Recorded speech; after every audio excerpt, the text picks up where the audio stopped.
Olá pessoal, tudo bem com vocês? Estamos aí de volta para mais uma análise de questões de exame de ordem e o nosso objetivo hoje é trazer uma outra questão trazida pela banca examinadora no exame 30. E essa questão, ela versava sobre o Instituto da Moratória. Vamos dar uma olhadinha na questão para a gente discutir ela. Falava o seguinte: no final de 2018, o município X foi gravemente afetado por fortes chuvas que causaram grandes estragos na localidade. Em razão disso, a Assembleia Legislativa do Estado Y, em que está localizado o município X, aprovou lei estadual, concedendo moratória quanto ao pagamento de IPTU do ano subsequente, em favor de todos os contribuintes desse imposto situado no município X. Desse cenário, assinale a afirmativa correta. Nessa questão, a gente enxerga a necessidade aí da compreensão do Instituto da Moratória, porque ele faz menção aqui a uma situação de graves chuvas e que teriam afetado esse município, e aí o Estado, por lei ordinária, estabeleceu essa figura. A gente sabe que a forma como a questão é feita, ela pode levar aí algum tipo de dúvida, algum tipo de questionamento, mas eu queria justamente demonstrar isso para vocês aqui nessa questão, porque ele faz lá uma situação, né? Pinta toda uma situação que ensejaria aí uma característica de, olha, temos uma situação grave, olha, existe uma necessidade aí de beneficiamento dos contribuintes e a gente vai ter que analisar isso aí se é viável ou não. Analisando as alternativas, olha o que o examinador colocou na banca para a gente. Alternativa A lei ordinária não é espécie normativa adequada para a concessão da moratória. B, a lei estadual pode conceder moratória de IPTU em situação de calamidade pública ou de guerra externa ou iminência. C, lei estadual não pode, em nenhuma hipótese, conceder moratória de IPTU. E D, a referida moratória somente poderia ser concedida mediante despacho da autoridade administrativa em caráter individual. Para a gente abordar isso daqui, eu queria, antes de discutir a questão, falar do Instituto da Moratória. Vou basear essa nossa análise naquilo que nós enxergamos aí no próprio CTN e no próprio CTN que vai tratar da moratória. O ponto que eu queria cravar com vocês parte do que fala o artigo 151.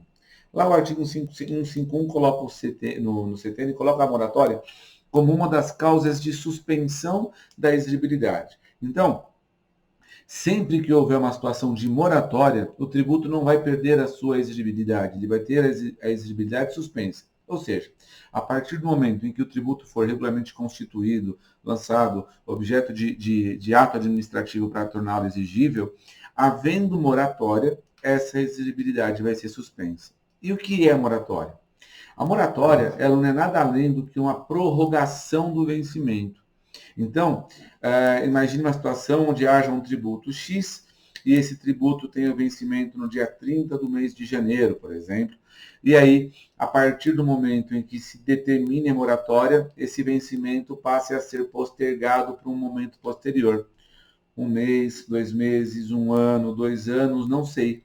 A questão é, quando eu tenho moratória, a figura que vai instituir a moratória, que tem que ser a lei ordinária, então já mato um elemento aí, eu preciso de lei para criar a moratória, essa lei vai ter que especificar todas as características que essa moratória tem, inclusive o seu termo, ou seja, a partir de quando ela vale até quando ela tem o novo vencimento. Por quê? Como não é uma causa de extinção do crédito, é mera suspensão, o que a moratória vai fazer é prorrogar, postergar o vencimento do tributo. Então ele vai ser exigível, não naquele momento, mas no momento posterior. Tá? Então, quando a gente saca isso do conceito do artigo 151 do CTN, é importante a gente já buscar o que o artigo 152, que é o que fala especificamente da moratória, trata para a gente. Olha o que ele coloca.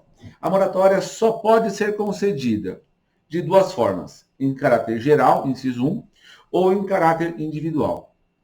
Quando o artigo 152 coloca essa separação, ele já faz isso para deixar claro para a gente que eu tenho uma moratória que pode ser dada a todos indistintamente, ou o caráter individual, quando for cumprido um requisito pessoal e individual para que a pessoa possa fazer jus a esse benefício. Quando a gente vai para o inciso 1, a linha A, ele coloca, quando for em caráter pessoal, a linha A, pela pessoa jurídica de direito público competente para instituir o tributo a que se refira essa moratória. Ou seja, somente poderia estabelecer essa moratória quando for uma moratória fixada pelo próprio ente que tem competência.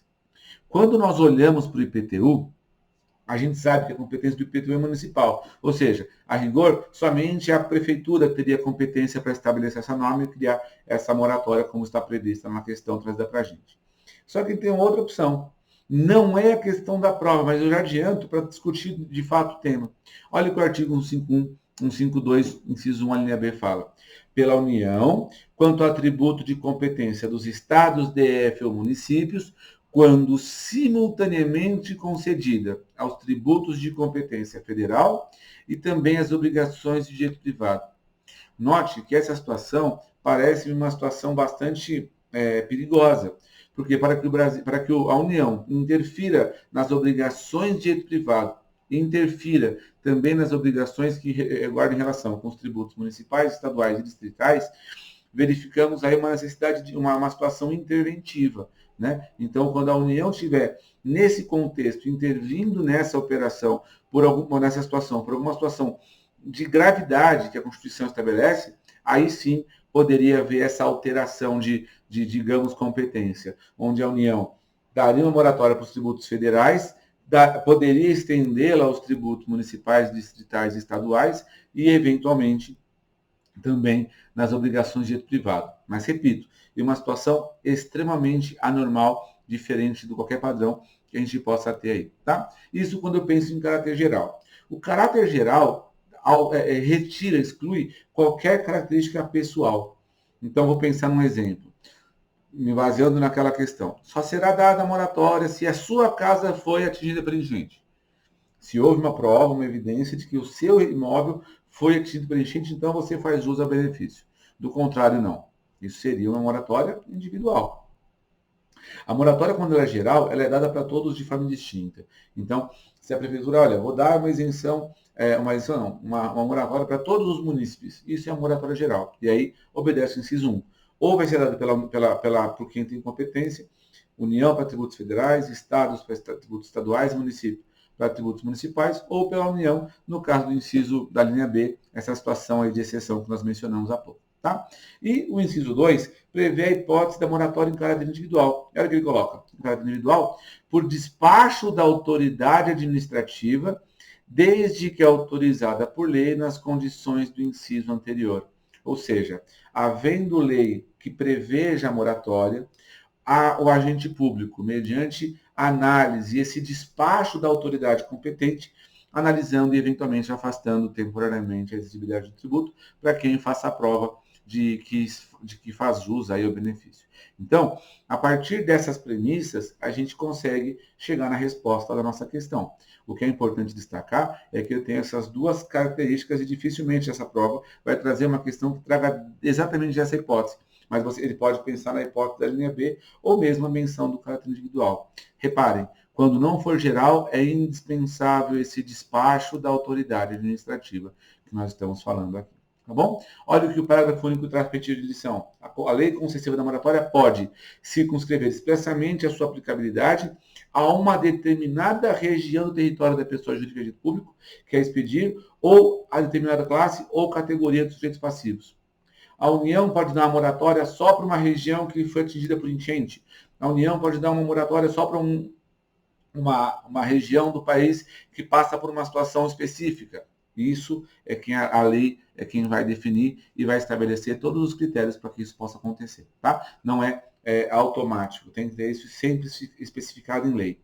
E, além disso, como eu já mencionei, a lei que concede a moratória, seja geral, seja individual, vai ter que necessariamente trazer o prazo. Não existe moratória sem termo, não existe moratória ad eternum, existe moratória por prazo determinado. Qual é o período em que essa moratória está sendo aplicada e qual é a condição, qual que é o termo onde o tributo volta a ser exigível. Se for uma moratória sem termo, é como se fosse uma isenção ou uma remissão, né? Não é o nosso caso. Moratória ela vai ter que dizer qual é o momento em que o tributo volta a ser exigível, porque, repito, não é causa de extinção, é causa de suspensão apenas, tá? Também vai ter que dizer, além do favor, além do prazo, as condições quando for o caráter individual, ou seja, quais são as condições que o contribuinte deve cumprir para que o benefício seja concedido a ele, e quando for o caso, especificar quais tributos, né? Quais são os tributos, se é um, dois ou todos os tributos daquele ente tributante, quais são as condições.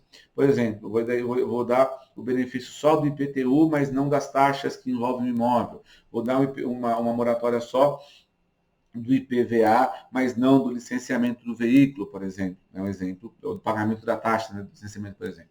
Então, quanto aos tributos, quando for vencimento, né, em parcelas, qual que é o período e como que isso vai ser cumprido, não? Então, olha a linha B. O número de prestações e seus vencimentos dentro do prazo a que se refere inciso 1, podendo atribuir a fixação de um ou de outros à autoridade administrativa para cada caso de concessão em caráter individual. Ou seja, pode ser que haja uma quebra dessa moratória, do cumprimento dessa moratória em parcelas, desde que a lei preveja. E, por último, as garantias que devem ser fornecidas pelo beneficiário no caso de concessão em caráter individual. Ou seja, vai ter que estabelecer aí todo esse critério de concessão do benefício, e esse vai ser o requisito para a gente ter aí a concessão da moratória.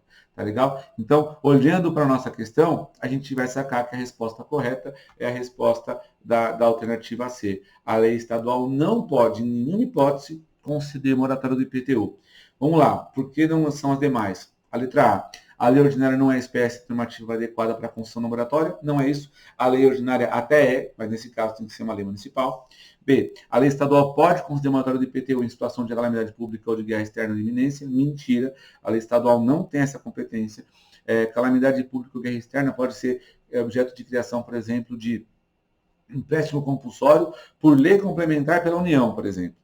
Ou imposto extraordinário de guerra por lei ordinária pela União também. O Estado nunca teria essa competência. E a alternativa D, a moratória somente poderia ser concedida por despacho da autoridade administrativa em caráter individual. Não é o nosso caso. Né? No nosso caso, a questão trazia uma total ausência de competência, ou seja, nessa total ausência de competência, o Estado jamais poderia estabelecer essa moratória como foi colocada aí, tá? Então a gente entende aí que a alternativa correta é a alternativa C, por conta de todos esses fundamentos que a gente explanou agora. Beleza? Não esquece, deixo aí os meus contatos com você. Gostou do vídeo? Dá aquele joinha, manda, inscreve no canal para receber os novos vídeos, divulga para os seus colegas que estão estudando, divulga para o pessoal aí os meus contatos no seu Instagram, no seu Facebook, no YouTube, para a gente poder chegar ao maior número de pessoas possível para ajudar mesmo. Beleza? Que você tenha uma boa preparação para a sua prova e arrebente nela. Um abraço, tchau, tchau.